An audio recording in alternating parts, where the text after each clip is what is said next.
میری شادی غیروں میں ہوئی تھی۔ میرے شوہر دل کے بہت اچھے تھے پر وہ بہت کم بولتے تھے۔ خیر، اس طرح سے وقت گزرتا گیا اور میں اس ماحول کی عادی ہوتی گئی۔ میری بڑی خواہش تھی کہ میرے شوہر میرے ساتھ باہر گھومنے پھرنے جایا کریں، لیکن ان کو فارغ وقت گھر پر گزارنا اچھا لگتا تھا۔ میرا نام حمیرہ تھا اور میرا خاندان کافی بھرا پڑا تھا۔ اس کی وجہ سے اکثر آئے روز کوئی نہ کوئی تقریب ہوتی اور مجھے وہاں جانا پڑتا تھا۔ میرے 2 ہی بیٹے تھے۔ بڑا شادی شدہ تھا جبکہ دوسرا بیٹا اپنی تعلیم مکمل کر رہا تھا۔ میرے شوہر کا بہت بڑا کاروبار تھا اور وہ اکثر اپنے کام میں بزی رہتے۔ میں شوہر کو کہتی تھی، آپ تو کبھی میرے ساتھ کسی تقریب میں نہیں گئے، لوگ کیا سوچتے ہوں گے، ہم میاں بیوی کی آپس میں نہیں بنتی۔ میرا شوہر بڑا صاف گو آدمی تھا، جو دل میں ہوتا آگے والے بندے کو کہہ دیتا تھا، چاہے اسے برا کیوں نہ لگے۔ اس لیے اس نے میری بات سن کر کہا، دیکھو بیگم، یہ میری زندگی ہے اور اسے میں اپنی مرضی سے گزارتا ہوں، اس لیے میں پرواہ نہیں کرتا کہ لوگ میرے بارے میں کیا سوچتے ہیں۔ میں تمہارے ساتھ خوش ہوں اور ہماری اچھی گزر رہی ہے، اس لیے میں لوگوں کو دکھانے کے لیے ہر جگہ تمہارے ساتھ نہیں چل سکتا۔ میرا اتنا بڑا کاروبار ہے، اگر میں روز ہی کسی نہ کسی تقریب میں چل پڑوں تو یہ کاروبار کون سنبھالے گا؟ اس کی بات سن کر میں خاموش ہو جاتی تھی، کیونکہ ان کی بات ٹھیک تھی، وہ کاروبار سنبھال رہے تھے، میں بھی بس لوگوں کی باتوں میں آ جاتی تھی، کیونکہ میں جب بھی کسی تقریب میں اکیلی جاتی تھی تو میرے خاندان والے باتیں بناتے تھے کہ تمہارا شوہر کبھی تمہارے ساتھ نہیں ہوتا، کہیں تم دونوں کا جھگڑا تو نہیں چل رہا؟ اور ایسی باتیں سن کر میں گھر آ کر اپنے شوہر سے لڑ پڑتی تھی کہ آپ میرے ساتھ کہیں نہیں جاتے تھے۔ اکثر تو میرا شوہر کہہ دیتا تھا کہ اب تمہارے بیٹے جوان ہو گئے ہیں، ان کو ساتھ لے کر جاؤ، لیکن میں اپنے بیٹوں کو بھی اچھی طرح سے جانتی تھی، وہ بھی اپنے باپ کی طرح کہیں نہیں جاتے تھے۔ میرا بڑا بیٹا باپ کے ساتھ کاروبار سنبھال رہا تھا اور بالکل اپنے باپ پر گیا تھا۔ جب میں نے اس کی شادی کرائی تو میری بہو کہنے لگی، یہ تو بہت کم گو ہیں، مطلب کی بات کر کے خاموش ہو جاتے ہیں۔ تب میں نے ہنس کر کہا تھا کہ بیٹی، میں بھی اس کے باپ کے مزاج کو دیکھ کر شروع میں بہت گھبرائی، مگر پھر میں عادی ہو گئی۔ فکر مت کرو، چند دن کی بات ہے، پھر تم بھی عادی ہو جاؤ گی۔ اور پھر سال بعد میری بہو بھی اس ماحول کی عادی ہو گئی۔ مگر کبھی کبھی ہم ساس بہو ان سب کم گو بندوں سے بھاگ کر کسی خاندانی شادی میں چلے جاتے اور بہت زیادہ بول کر اپنے اندر کی بھڑاس نکال لیتے تھے۔ مگر جب سے میرا پوتا ہوا تھا، بہو بیچاری بھی میرے ساتھ کہیں نہیں جا پاتی تھی، کیونکہ بیٹے کو ساتھ لے جاتی تو وہ اسے بہت تنگ کرتا تھا، اس لیے اس نے کہیں آنا جانا ہی چھوڑ دیا تھا۔ اب بس وہ اپنے میکے سے ہو آتی تھی اور کہیں نہیں جاتی تھی۔ میں بھی ان حالات میں پھر سے اکیلی رہ گئی اور اب مجھے اکیلے تقریب میں جانا پڑتا تھا۔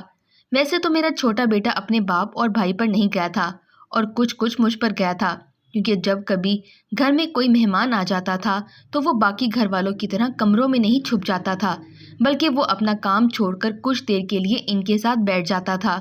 اس معاملے میں مجھے اس سے کوئی شکایت نہیں تھی، حالانکہ وہ باپ اور بھائی کی طرح گھر میں رہنے کی بجائے باہر رہنے کو ترجیح دیتا تھا، کیونکہ اس کے بہت سارے دوست تھے اور اسے باہر وقت گزارنا پسند تھا، مگر اس کے باوجود خاندانی تقریبات میں جانا اسے بھی پسند نہیں تھا۔ مجھے یاد ہے کہ ایک دفعہ میں نے اسے کہا، شایان بیٹا، تمہارے نیازی انکل کے بیٹے کی شادی ہے، تمہارے ابو اور بھائی تو بزی ہیں، اس لیے تم میرے ساتھ چلو۔ میں نے اسے بڑی امید سے دیکھا تھا، مگر میری بات سن کر اس کا بھی منہ بن گیا اور وہ کہنے لگا، امی میں شادی پر جا کر کیا کروں گا، میں کوئی بچہ تھوڑی ہوں۔ یہ سن کر میں ہنس پڑی اور کہا، اچھا تو وہاں آئے سب لوگ کیا بچے ہوتے ہیں؟ لیکن اس نے میری ایک نہ مانی اور کہا کہ میں شادی میں نہیں جاؤں گا، کیونکہ میں وہاں جا کر بور ہو جاؤں گا۔ اور ایسا ہی تھا، کیونکہ ایک بار میں اسے زبردستی ایک شادی پر لے گئی تھی، وہ بیچارہ وہاں جا کر بہت بور ہوا تھا، کیونکہ وہ اپنے کزنز کو اتنے نزدیک سے نہیں جانتا تھا اور ان میں سے کوئی اس کا دوست بھی تو نہیں تھا۔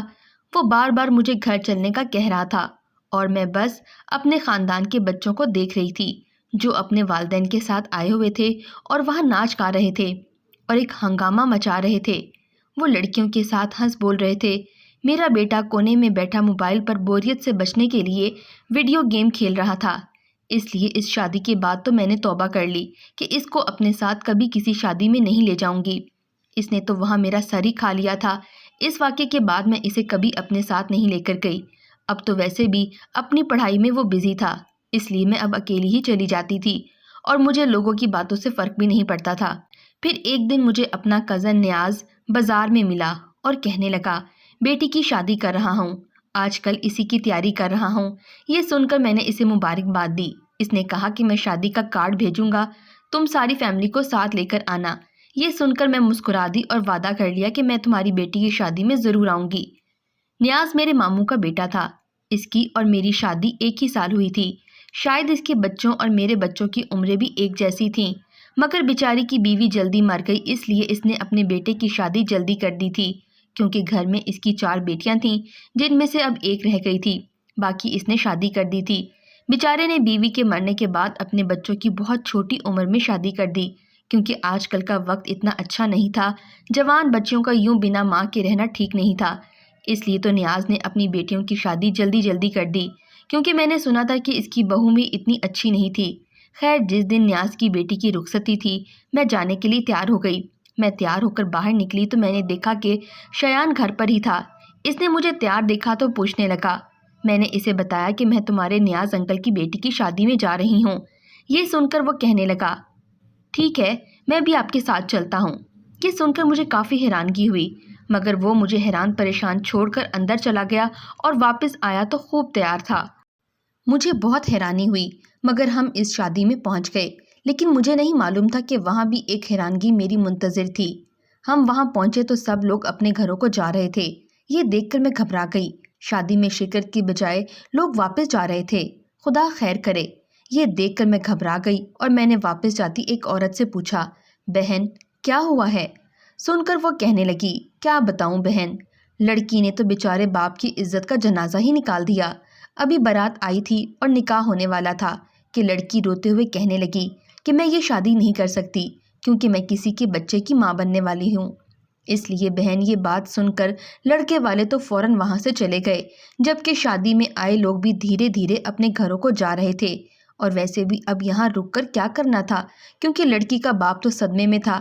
یہ کہہ کر وہ عورت چلی گئی اور میں جلدی سے آگے بڑھی اور نیاز کو تلاش کرنے لگی، کیونکہ اس بیچارے کی تو بڑی بدنامی ہو گئی تھی۔ اب ایسے میں اس کی بیٹی سے کون شادی کرے گا؟ میں نیاز کے پاس پہنچی تو اسے منہ چھپاتا دیکھ کر مجھے بہت افسوس ہوا۔ میں نے اس سے کہا، نیاز حوصلہ رکھو۔ سن کر وہ مجھے کہنے لگا، میں کیسے حوصلہ رکھوں؟ میری بیٹی نے آج مجھے کہیں کا نہیں چھوڑا۔ اس کی ایک غلط حرکت کی وجہ سے میری اتنی بدنامی ہوئی۔ اس لڑکی نے تو مجھے کہیں کا نہیں چھوڑا۔